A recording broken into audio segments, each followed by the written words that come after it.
Alright folks, and the second and final part of the tutorial for Nian. It's gonna sound like this. I'm just gonna play that last couple of bars for you.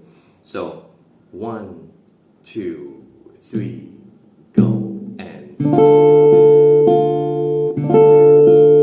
goes higher.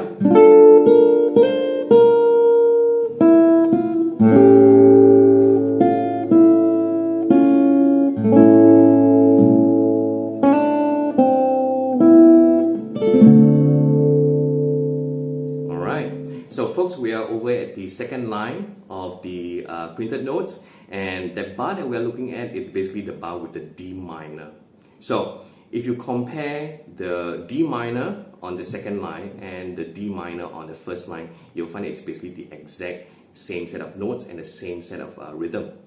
So we have this 1 and 2, 3 and 4. That's quite straightforward, right?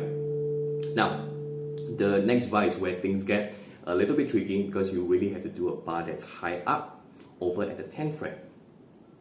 So what I'm doing there for the G minor 7 chord is my index finger is going to bar 5 strings on the 10th fret. So we are leaving this 6th string out, and then I will get my ring finger on the 12th fret of your 4th string. Alright, so what you have to do on the right hand is to plug the middle 4 strings. Okay, add in your middle finger of your left hand, and then your pinky goes over to the 13th fret of your 2nd string, and then you remove your pinky again to go back to the 11th fret. Okay, so think of it as G minor chord on the 10th fret, middle on 11, pinky on the 13th fret, and then going back down to 11. So those high notes that we have, they are basically focused more on the 2nd string. So 10, 11, 13th fret, going back to the 11th fret. Okay, and the timing that we have there is 1 and 2 and 3, 4 and. So on beat 4, you basically have to let go of your left hand and pluck the open 1st string, followed by the 1st fret of your 1st string, right? That's quite straightforward. So if I just link that bar with the G minor 7, then I'll get this sound.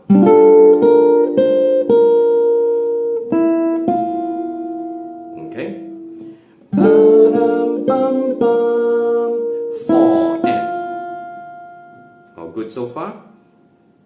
So then going on to the next bar, it's an A7 chord.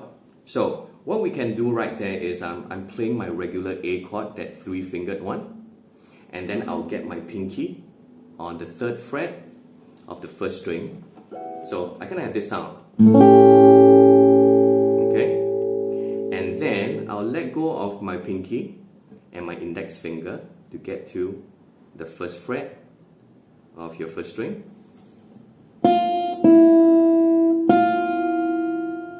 Right? It's a little bit tricky to kind of coordinate the fingers, but what we have is this 3, 1, 0, 1. Okay, one more time.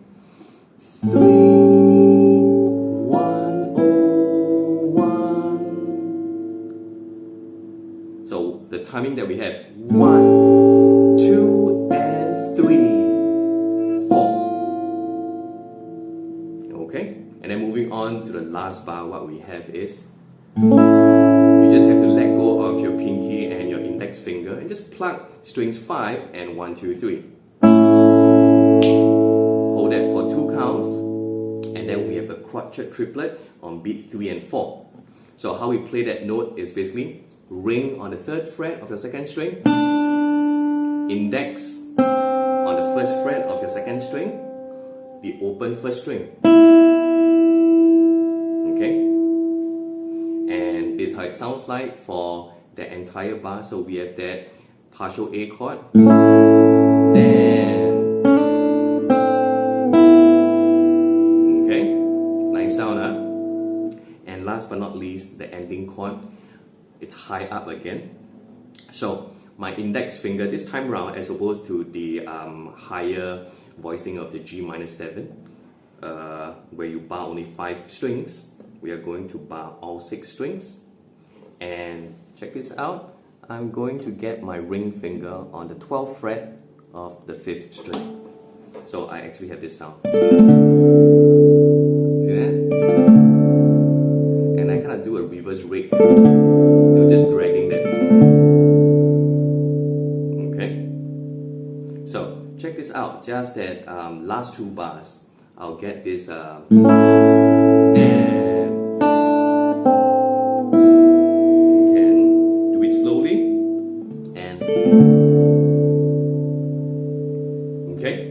so if I just play the last 5 bars, then we kind of have this.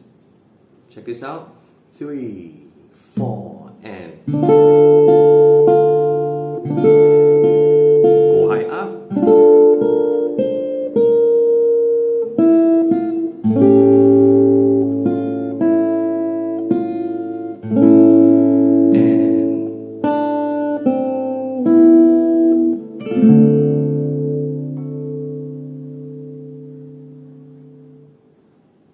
Okay, and take your time to play. Once you're comfortable, then try and see if you're able to play from the beginning all the way down with me.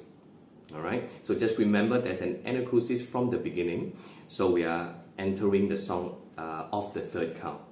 So this is how it sounds like from the beginning all the way up to the end. So let's try. Let's do it slow.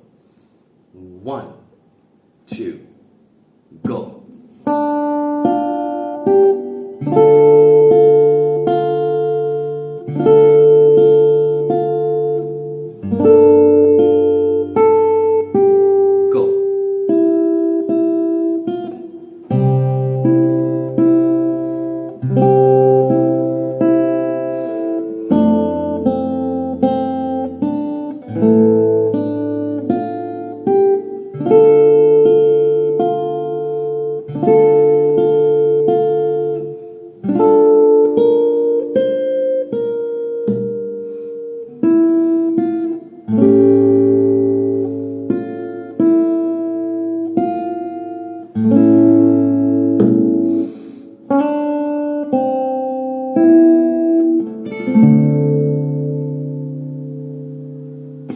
Alright folks, so I hope that helps and enjoy. Thank you. Bye.